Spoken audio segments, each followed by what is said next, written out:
अस्सलामुअलैकुम, मैं हूँ दुआ और आज हम बनाएंगे पेशावर की मशहूर किस्सा ख्वानी बाज़ार की खीर, जो मशहूर है ऊपर से मोटी बलाई वाली बहुत क्रीमी सी खीर जो पेशावर में बहुत फेमस है। अब तो ये हमारे यहाँ शादियों में और दावतों में भी बनाई जाती है, जो सबकी फेवरेट होती है। तो चले इसे बनाना शुरू करते हैं। तो सबसे पहले हमें यहाँ कच्चे चावलों की ज़रूरत है, जो मैंने 1 घंटे पहले भिगो कर रख दिए थे। ये 200 ग्राम चावल हैं। मैंने बासमती चावल यहाँ पर इस्तेमाल किए हैं। आप टोटा चावल और खीर वाले चावल भी इस्तेमाल कर सकते हैं। अब एक बर्तन में चावल डाल देते हैं और 2 ग्लास पानी डालकर चावलों को उबाल लेते हैं। चावलों को अच्छी तरह नरम होने तक पकाएंगे। अब तकरीबन 10 मिनट के बाद चावल नरम हो जाएं और इसमें थोड़ा थोड़ा पानी भी हो तो चूल्हा बंद कर दें। बेसिकली हमें इस खीर के अंदर चावल का दाना नहीं चाहिए। नॉर्मली जैसे चावल वाली खीर होती है तो उसमें चावल नजर आते हैं, लेकिन इसमें ऐसा नहीं होगा। अब इसे ब्लेंडर जग में डाल के पानी समेत ही ब्लेंड कर लें। यहाँ पर मैंने 1.5 लीटर दूध बॉईल होने के लिए रख दिया है और 1 कप दूध मैंने एक्स्ट्रा रखा है, जो मैं आगे जाकर इस्तेमाल करूंगी। तो यहाँ पे दूध को पहले बॉईल कर लें अच्छे से।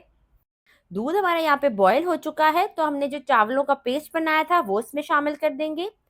चावलों का पेस्ट डालते जाएंगे और इसको हिलाते जाएंगे ताकि इसके अंदर कोई गुठली ना बने। जब चावल इसमें शामिल कर देंगे तो दूध हमारा थिक होना शुरू हो जाएगा। इसको हिलाते हुए पकाएंगे ताकि चावल नीचे से ना लगे। अब चावल और दूध को 10 से 15 मिनट हल्की आंच पर पकने दें। असल में खीर इसी का नाम है कि चावल और दूध पक जाएं और उसमें मीठा डाल दें। लेकिन हम जो खीर बनाने जा रहे हैं उसमें 1 से 2 स्टेप इसमें आगे और हैं। तो अब इसे 15 मिनट के लिए पकने दें। खीर हमारी पक रही है तो हम यहाँ पे चीनी को कैरमलाइज कर लेते हैं। टोटल इस खीर में हमारी 1 कप चीनी जाएगी, तो आधा कप चीनी मैंने इस पैन में डाल दी है ताकि चीनी मेल्ट होकर कैरमलाइज हो जाए। इससे ये होता है कि खीर का कलर बहुत ही ज़्यादा प्यारा हो जाता है। हमें इस चीनी को हल्की आंच पर पिघलाना है। अगर इसे ज़्यादा पकाएंगे तेज़ आंच पर तो इसमें जले का फ्लेवर आ जाएगा।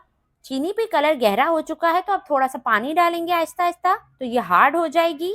इसको अब हमने इसको मेल्ट करना है। 2 से 3 मिनट इसे और पकाएंगे तो ये मेल्ट हो जाएगी। खीर को पकते हुए 15 मिनट हो चुके हैं, तो जो हमने कैरमल बनाया था वो खीर में डाल देते हैं। जैसे ही इसको मिक्स करेंगे तो खीर का कलर चेंज हो जाएगा और बहुत ही खूबसूरत सा कलर हमारी खीर का आ जाएगा। इस पॉइंट पर बाकी बची चीनी भी डाल दें और इस पॉइंट पर आप इसकी कंसिस्टेंसी देख लें। माशाल्लाह बहुत बेहतरीन है।